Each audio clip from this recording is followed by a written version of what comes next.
எதிர்காலம் வரும், என் கடமை வரும், இந்த கூட்டத்தின் ஆட்டத்தை ஒழிப்பேன்.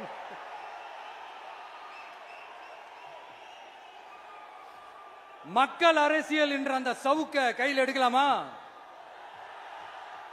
யாருக்கு எதிரான தானே கேக்குறீங்க? வேற யாரு?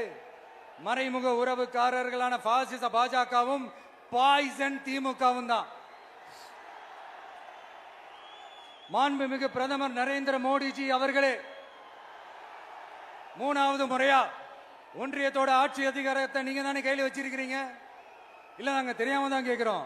நீங்க ஆட்சிக்கு வந்தது ஒட்டுமொத்த மக்களுக்கும் நல்லது செய்யவா, இல்ல நம்மளுடைய இந்த இஸ்லாமிய நண்பர்களுக்கும் இஸ்லாமிய தோழர்களுக்கும் எதிராக சதி செய்யவா?